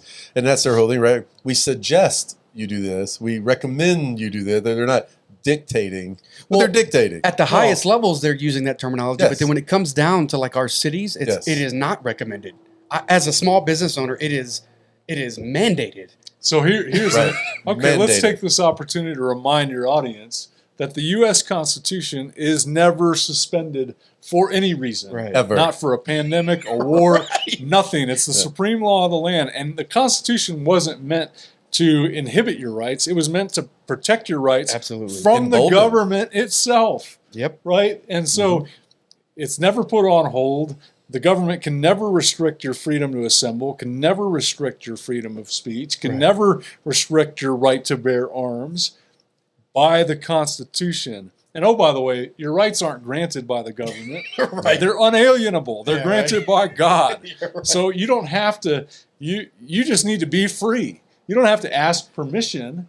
And if enough people did that, that's how we restore this country. Right. If the people took their power back and recognized that their power comes not from the government, but that we grant the government its own power, then we're unstoppable. But the government and really our media institutions are doing everything they can to dumb us down and make us forget those truths. But how do we take that back without crippling the current tower of, how it's formed, right? So how do we knock down that tower, those old policies, how do we take back that power without a Revolution. situation, right? Yeah. Without having to come to ours, It without doesn't- having, without going to exaggerate it or, Well, it doesn't have to be violent. to extremes, but and I don't want violence. it should never be violent. No, But I want to avoid violence at all costs. We should do it politically. yeah, That's the way we should do it. get that's people why like I'm running yourself for in there office. so Yeah. that you right. can start the process of breaking it down for Yeah, Well, us. absolutely. Like he talked about earlier, like it's the legislative authority to pass laws, but we don't hear anything because the right people aren't in office to speak up. So right now they're just being quiet. They're allowing some of these things, these Yeah. unconstitutional things to happen because we don't have the right people in place. And that's not a knock. Well, on, and the American people, it's sad that we've forgotten who we are. I mean, we can look at France and Italy and Australia, and all over the world there are protests Right. against these insidious mandates. Mhm. Right? I mean, and we need to protect our right of bodily integrity. By the way, if we give that up, if freedom doesn't stop at our skin, we have no freedom. So, Yeah. but countries all over the world are protesting in outrage to their tyrannical government mandates, and it's happening in the United States. But in many cases, we just rolled over, and we just allowed these mandates to be imposed upon us without exerting our freedom. yeah. And I think that several people throughout history have talked about in fact, Thomas Jefferson said you cannot have ignorance and freedom at the same Oh, time. no. Yep. So we've become ignorant. We've become too addicted to our convenience, and we have to Too get accepting. uncomfortable. Yeah. We accept way Jefferson too is much. one of my favorite and I know we all have our flaws, right? Let's not talk about what Jefferson used to do, but the intellect that guy, the foresight that he had, because I mean, you're right. Like you talk about, we accept things. It's almost to the point now, like if I want to not accept something, I'm the outcast. And it's not that I might be the majority, but I'm just not the loudest because Right. I'm a respectful citizen. And it's sad that we've come to this point because, we keep throwing the term around ignorant, and it's not that people are lesser citizens. It's just that we are encouraging people to be more informed. And that's the biggest thing is you got to look at more than if you watch Fox, if you watch CNN, whatever you watch, find other sources. Like reinforce your idea. Hear all sides. Research shows that rarely, even when I used to teach American government, I would not change my students' minds because I asked them to research an opposition. It would really entrench their beliefs. But what you need to do that research to understand, like, why do you believe what you believe? Stop taking everything at face value. Like, it's not, you can't, like Erik said, we can't trust line number one. Like, keep going down. Keep researching, keep that's the thing, asking like, questions. He's got to go to the Senate. He and a lot of others have to go in there now and reestablish the trust level with the American people. That's Yeah. right. The trust level, like he said, with the government is long gone. Oh yeah, And it hasn't happened in the last 6 months. I mean, it's been a gradual process that has happened. that's something I want to know right I now. would say probably since 9/11 really put, that brought a lot of people to, and it also made a lot of people open their eyes. Like, there's a lot of other shit going on here. A lot of other variables that led to all this that weren't necessarily, we were all privy to, that, you need to be keeping an eye out on what's going on. You need to see what else they're doing instead of just taking it for face value. And I think that's a hard task. That's something I do not envy your position to think that that's something that's going to be easy to go in there and do, because that's going to be tough. Well, I can't do it alone. And that's why wherever I go, I talk about a call to action. And I do think there's hope, because I'm getting all around this state. Yeah. I'm going also around the country, talking to groups of people who are more aware and more awake and more understanding of what's transpired than I think in a long time, many decades. I think people are waking up, and they're doing independent research. They're trying to understand they are working to understand the Constitution. They are ready, getting to the point where they're willing to make a stand. It's not just about the U.S. Senate for me. It is literally about restoring the founding principles and protecting freedom, protecting human rights and individual rights, and getting us back on track. We're off the rails. We're on a crash course for disaster. I mean, we are economically on the brink. We are, from a national security standpoint, more dangerous than I think we have been since 9/11. We are. I mean, with the border crisis, it is a threat to our security within our borders. With the attempts to defund the police, cities and crime is out of control. Insane. I think car theft. I think I read that. You may have to check me on this. That car theft is up 200% in Denver. Wow. We have a homelessness epidemic. That's why I don't go to in Denver. I mean, it is. That's why we invited you here. Yeah. Well, Thanks for joining us. But here's the crisis of our generations, right? It's not just our generation. It's the generations from baby boomers all the way to Gen Z. This is the crisis. This is the major crisis of our time. This is the hurdle we all need to get over. Yeah, and the problem is it's subtle, because it's an information. In so many ways, we're isolated, and we've become more isolated with COVID, and we only look at screens. We don't interact with human beings. But there is a real crisis out there, and I'm trying to head it off. Part of that's inspiring other people to get involved now. Yeah. You have to. Absolutely. So we're talking about public trust. I just pulled up Pew Research. I love Pew Research because it's very, you can trust them, which is funny because their headline is Public Trust in Government Near Historic Lows. Sure. And when I look at their charts, these are straight up charts you can look. You guys can Google it, pewresearch.org. Right now, as of today, the entire nation is at a 24% trust of government. Yeah. And keep in mind, that's 24% of polled people. Because there's a lot of people that don't take these polls that probably don't trust the government because they're off the grid. Which is also probably why they don't take the poll. That's probably why they're not trusted. But we are at we can go back to the previous administration. Well, it's low, but unfortunately, it's justified. it is. Yes. I mean, we should not trust this. Here's a personal story that I'll tell you that I don't always like sharing, but I took my, a year and a half into COVID, I took my first COVID test this morning because my girlfriend wants to go to a concert. So I had to take a test to enter. To get in, you need to be. Even though I reluctantly took the COVID test, I don't trust the results because there's too much government overreach. Because they need data. They've proved this is provable. It's not conspiracy theory. The PCR test gives many false positives. Well, I had a friend here in the distillery last week, and I won't name him for obvious purposes, but he was traveling overseas, took his family on a 5-day vacation to somewhere in Central America. We'll leave it really broad. And he straight up said when they were leaving to come back to the United States, because the U.S. required COVID tests, the other country was doing very generic tests. It was like, oh, Quick you're in and out, letting everybody go Yeah. because that country doesn't want to be, forfeit the tourism.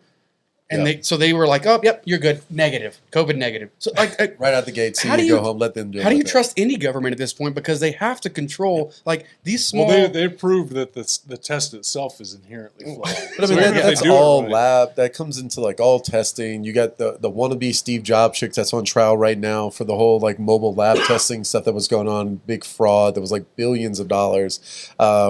DNA testing. Go back to how many years? I mean, at the end of the day, you're talking about one person that can say it's their opinion, right? So I mean, there's tons of human flaw in laboratory testing. Tons. And I've worked in the lab. I've worked in hospitals, in the laboratory. That's what I was doing while I was going to college. It is as easy as marking it wrong on the paper, putting it in the wrong 30 seconds less than it should have been, 30 seconds more than it should have been. But I Tons think of it's- human I error. think it's worse than that. Cross-contamination, too. Cross-contamination, and then it turns into, well, I don't want to get in trouble, so here you go. Like, this is good. Or I this is need good. government I did funding. It right. I did it according to the right specs. I did it the way it was supposed to happen, Yeah. even though they absolutely did not. So I personally have a huge, like, skewed viewpoint when it comes to lab testing and things like that, especially like DNA and being able to use it in like courts and all these other things. Because at the end of the day, I feel like you're just, there's too much blur stuff in there. And then I don't even want to go down the trek on the COVID side because, again, you're talking about something that is absolutely influenced by monetary gain and all these other things for, again, like certain results, non-result, how many tests, less. I mean, so there's a lot of human error in that I don't want to take any part of. Like, I don't want to rely Right. on, like you said, you've seen it easily just say, yep, it's good, see ya. When 90% of them could have been negative. They could have sent 90% of, infected people back with zero, just like, yep, you're good, see Well, ya. it's funding. I mean, we can always take it back to government Right. funding, whether it's roads, bridges, or the COVID vaccine. It's funding. Like the federal government will hold that over you and be like, if this data isn't correct, you won't get these dollars. And that's Yeah. the hard part, is because Well, we know again, that- like we Eric said, know like that- they're not accountable. We know that hospitals were paid dramatically more for a COVID case than any other Right. than a flu case or Right. or another, incidence of disease. Well, the funny thing So- is I'm 100% disabled, so the VA covers all my health care. I haven't gotten a flu email in a year and a half. It is no longer an issue. Flu just They don't even ask me about my flu Right. shot. Like, hey, Mike, do you want to get a flu vaccine? It's just, hey, you want a COVID? What about my flu shot you required me to get for 10 Yeah. years in the government? Like, what happened? a lot of inconsistencies, but what we know that the CDC has lost all credibility. We also know that the recovery rates of COVID are extremely high. Right? Yeah. It's Yeah. like Yeah. 99.8x%. Most people recover from COVID. This has become a fear mechanism to drive us into further control. Vaccine mandates are a part of that. Right. People need to ask the right questions, not just accept what they're told. We've had our way of life dramatically changed. We have the economy being dramatically altered. And a lot of it is through fear. Yeah. And fear is a very powerful mechanism for re-engineering society. And I would tell you that radical elements in our government absolutely, unequivocally want to re-engineer our society. Well, I mean, So- we know the old saying, you control the information, you control the people. Yeah. And that's the sad part about it. And so, They own so all the information. I mean that's the encouragement. Let's learn from this as a society, and ask questions, and not just go blindly like sheep to the slaughter. Right. I mean, it's not conspiracy anymore. It's like, this is the year of conspiracy fact. I'm not a conspiracy theorist. I'm not an anti-vaxxer. I was in the Army. I've had everything. I've got every vaccine you throw can at me. Right. So they pumped us all with all of it. But see, like my brother's, he's about 22, 24 years in Navy, right? So him and his wife are still in Norfolk. That was a huge thing for me because it was the government has mandated or forced you to take everything for years, right? Yeah. They gave them an option. So my brother was thinking the same thing. He's like, all these, like you were saying, everyone else that's come before me for the last 20, 30, 40, 50 years, you put whatever, and you said, take this or you're out. Right. And you took it because they were like, line up and then go sit back on your shot on Get in your the line. butt. Yep. And then make sure you feel it. Yeah, So- I never thought I had an option. Right. Well, so now, we did not have an option. But now, when the COVID vaccine came out, they gave them an option. You can good. either take it or not take it. My brother has still, whether or not we put that out there, but has still not taken it. But he saw that as like a huge red flag. Like, wait, like you force us into everything. Like Well, you literally tell us do it. And in And retrospect, this you say it's up to you. in retrospect, they should be given an option. Right. Absolutely. You 100% agree. But take that into perspective, though, of how long and how many things they force into how many people's bodies. But this, they're saying, we'll let you decide. We don't want to force it. Like, did you guys take the anthrax vaccine? Many times. Yes. Well, did you? I covered up my scar with a tattoo, but I still have the scar. They're like tens of thousands of soldiers became sterile from the anthrax. And what was it? vaccine. Smallpox, the big shot, the big circle. When you got the smallpox, before going and left that circular scar. The other pill, what was the pill that I can't remember the pill. They were like, it could cause insomnia. I'm pretty sure I was given hydroxychloroquine. We've taken so many, like the concoction of things that's probably in us from the military. I'm sure we're good. Because think about this. So if a world war situation brings itself again and we have to go into a draft situation or a free volunteer situation, like we did back then, where you had 40-something-year-old science teachers coming out of the woodworks to go lead platoons in World War I and World War II and all these things. That's us now. You realize? But that's what I'm getting at. So if we get to that point again and they're just kind of like building out, it's like, it's wide open. Like you guys running back into it, like I am. You're gone 100%. Like we've been talking about. Even if they say I took an oath to defend the Constitution, it requires this list. But now that new oath requires you to take this, and this, and get swapped for this, and this. Like, where does that start to cross your line of where you feel like you want to go serve and that's your duty compared to I've got to go take this in order to do that. That's a good point. I don't know about that one. Yeah. If they're telling me I have to take these. Shit, I did it before. Right. The medicine before. That's what I'm getting. Like they forced everything else down. We all took it blindly. Said, I will always. Yeah, but I'm more educated now. It's a different world, right? As a young man, in the military, I trusted authority. I lost trust for authority in the military under Obama when I was in Afghanistan, and I recognized that the American people were being lied to about the wars in Iraq and Afghanistan. What was really going on? What was really going on? What it was all about. Nevertheless, I'm not going to blindly I'm not going to blindly follow authority of any sort any longer. I'm going to ask my questions. I'm going to apply my own experience, my own wisdom, and if I believe it's right, I'll do it. But I'm not just going to do it because somebody tells me it's right. Yep. We can't trust our institutions at this point. We need to destroy or restore integrity and dignity back to those institutions. Absolutely. But right now, they're broken. And they are leading us in the wrong direction. And there's not much time to do this. No. I mean, they want to make it impossible. It's critical. So, yeah. But no, I've risked my life for this country before. Yep. I think that the situation I'm putting myself in, running for the United States Senate, it puts me at risk, puts my family at risk. Absolutely. And what the radical left is going to try to do to me and my family is not something I relish. I know that they're evil in many cases. They will do anything it takes. Their phrase is by any means necessary. Right. I don't believe that. I don't think the ends justify the means. We're gonna take this country back with honor, with integrity, and by doing it the right way, by outworking them and by being better than them. And I don't think that most Democrats are evil. I think there's just a fringe element that is now in power and is doing everything they can to consolidate power and make sure we never get it back. So we've got to do our part. Yeah. Your audience needs to do their part. This is a call to action. Absolutely. Let's bring our country back and get it on the right track and build that shining city on the hill that Ronald Reagan talked about. We can make this. Yeah. We are an amazing country. We're the beacon of freedom for the planet. Right. But if we go dark, the world goes dark. And I honestly believe that. Are we still the beacon? Well, yes, we are. Yeah. We still are. We have that. You gotta have faith. We still have the Constitution. We haven't lost it yet. If we lose it, we're never getting it back. Yeah. And look at what's happening in Australia. Look at what's happening in other countries. There is full-on tyranny. Let's not let that be us. Oh, right. Honestly, when we talk about stuff like this, at the end of the day, I don't think that will be us because there's more true patriots that won't let that happen than are speaking up. Yeah. I mean, Cody and I get to speak up because we have a podcast, but I think, generally, there's people that have raised their right hand that understand what the Constitution stands for, and we just won't let that happen because that's just not who we are. At the core, that's Right. not who we are.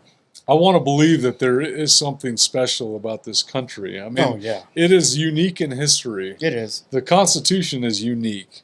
And now we have the proliferation of information, and people could find out what's going on and think for themselves and discover the truth in a way that wasn't capable in like the Roman Instant Empire, access. the Right. Greek Yep. Empire, other empires in history. But we're at that crisis point. Right. I really do think we're approaching that precipice, and it's going to take all hands on deck. Right.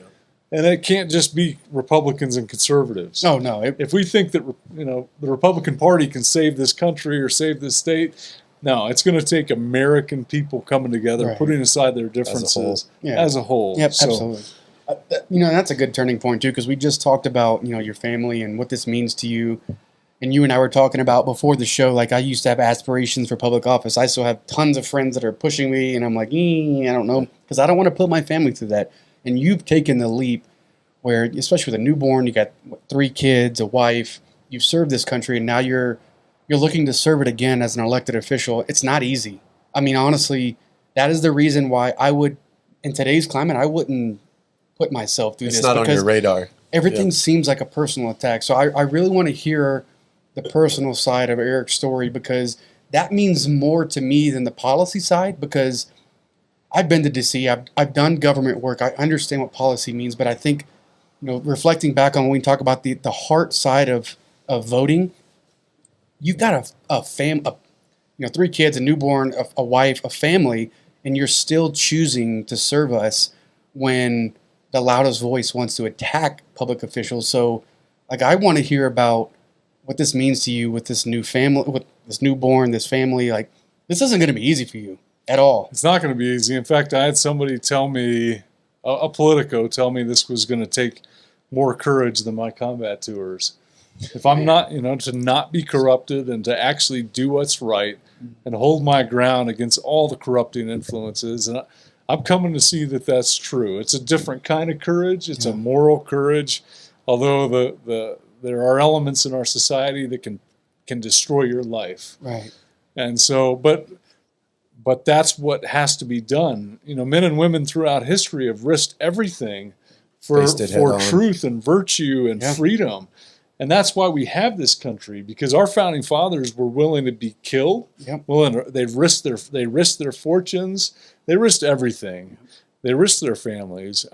It's not an easy thing to do, and I don't want to do it. I would rather not be in this situation. But we've come to the point where, and I wish I'd recognized it sooner. I'm standing up now because I see it so clearly that and I can't ask somebody to do it for me. Right. I kept looking for a savior figure. I kept looking for somebody to uphold the Constitution, protect our freedoms, and to get this country on track.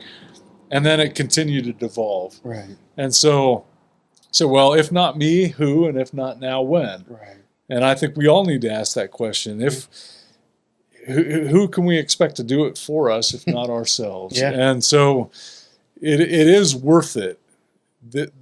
The freedom is worth it. Yeah. What is the line from Braveheart? Every man every man dies, but not every man truly lives. Yeah. Right? Well, we don't have a life. My children don't have a future if we don't preserve the values and the principles of freedom in this country. Right. Yeah, I mean, honestly, that takes me back to biblical. I see on my tattoos, obviously I have a religious lean, but it reminds me here I am, God, choose me. It's like, I can't sit back anymore and watch this. Like, here I am, use me. I want to as you do it. want Give me to. the tools. Let me make it happen. Yeah, right. And that's tough Yeah. because it's a sacrifice. It's especially tough when we, like us 3 sitting here, we've already made that sacrifice, like for our families, whether it's deployments, and here you are again having to choose to make that sacrifice, and it's tough. I mean, honestly, it's something that even I would have to probably drink a lot of whiskey to make that decision, because in today's climate, it's just an attack, and It's gotten to be a blood sport. Politics, I used to think politics was a dirty word, and I didn't want to have anything to do with it. I don't want to be somebody who lives their lives to attract votes or Right. manage perception. I want to do what's right. I want to be a good person. And I think that politics isn't the problem. Right. It can be a well-functioning service to people. It's been perverted. Right. And we need to restore integrity, dignity, and goodness. And that's why we need good people who are public servants, not out for themselves, to step up and serve in politics. Right. And I wasn't thinking I was going to do this until it was just an inspirational call to action. I am spiritual. I am a man of faith, and I do feel like I'm serving a higher power in this call. But you don't have to believe in that to believe in freedom, to believe in individual rights, to believe that in unalienable rights as a human being. You don't have to believe in a higher power or God. And if you can be of any faith, and you can be on my team if you want to defend the Constitution. Right. People make a joke of that oath now, but that's a serious commitment. Yeah. When I took that was a lifelong oath, and I was willing to die for it, and that's not a silly thing. No. And that's why this country is as great as it is. Men and women have given it all to preserve our freedom. Right. And a lot of Americans have forgotten it, and they need to remember it before it's too late. Right. Well, I know you're busy, and I really appreciate you coming out here. It means the world to us that you've taken the time to come chat with us. This is we're great. all This is veterans. fun. We've all raised our hands. We all know what sacrifice means. Really appreciate it. To all you guys out there watching, listen to what he's got to say. Use the polls to your advantage. Like that's our voice. Make sure you're educated. If you have questions, ask. I mean, that's the biggest thing with our podcast. Just ask. And if you want to know more about Mr. Aadland, check him out at aadlandforcolorado.com, AADLAND for Colorado.com. You can kind of, like we talked about, get in there, do some of your own research, learn more about him, his positions, his family, and what he plans to do for you in the Senate. Yeah. Yeah. Thanks, guys, for tuning in. Make sure Thanks, to follow gentlemen. us, subscribe, check Mr. Aadland out. Just have fun. Can I say one thing? Say it. Absolutely. Say Your it. floor. No, look. Hey, before we go, and we've got a little timer. I was going to give you. There's your timer. 2 minutes. Open floor. Get all your plugs Say in. what Get you gotta everything say. you got. Well, I just want to end on a positive note. There's a lot to be thankful for. We still have a lot of freedom. It's a beautiful day outside. Yeah. There's a lot to be grateful for. Don't lose hope. Don't forget about all the good things in life. It's a hard time. We've gone through a really rough period as a country, and I think that people are beaten down, and we have to find hope, and we have to find meaning, and there's plenty to look for, plenty of ways to find that. And I think we also need to forget about our differences, recognize our similarities, come together as people, as human beings who deserve the good things in life, deserve opportunity, deserve freedom, deserve truth and justice. So look for virtue and be the change you want to see. Right. Yeah, and then, absolutely. and it doesn't mean, I wake up many mornings and feel inadequate to be a U.S. Senator, but I'm doing this. Right. I'm stepping outside my comfort zone, and I'm doing this because it's worth it. Yeah. And we all have God-given talents that can be applied in different ways. It doesn't mean you have to run for the U.S. Senate. You might have a podcast, a radio show to get the voice and the truth out. Yeah. You might do it in many other ways just by being a good person and treating other human beings with respect and dignity. But whatever it is, there's a fight here, and it in fact, it doesn't need to be a fight. There are things worth fighting for. Yeah, Right. there are. So it doesn't need to be a fight, There but there are. are things worth fighting for, worth dying for. Yeah. And here's our opportunity in our generation to do the right thing. Right. Look, that Preserve doesn't get liberty. you fired up. So Yo. Get you feeling patriotic, ready to get. Don't forget, guys. I'm ready to November, re-enlist. right around the corner. Yeah, it's like, let's go. All right, guys, as we tune out, let's hit me with some music. This episode today is brought to you by all of our wonderful sponsors. We're going to wrap it up with High Country Bank here in Longmont, Colorado, serving the state since 1886. Let me tell you, as a customer of High Country Bank, I love going in there to see those guys. Drew, big shout out to you. You've taken care of many of my businesses and many friends who run businesses. If you guys are looking for anything, whether you own a business or simply need a new checking account, High Country Bank is where you want to be. Check them out at highcountrybank.com or downtown Longmont at 110 Main Street, Suite 102 in Longmont, Colorado. And if you're in town, come see me at Copper Sky Distillery. Hey, thanks, Mr. Aadland, for coming in. Thank you. We appreciate it. It means a lot. Look forward to chatting after the show. Cheers, guys. Absolutely. Cheers.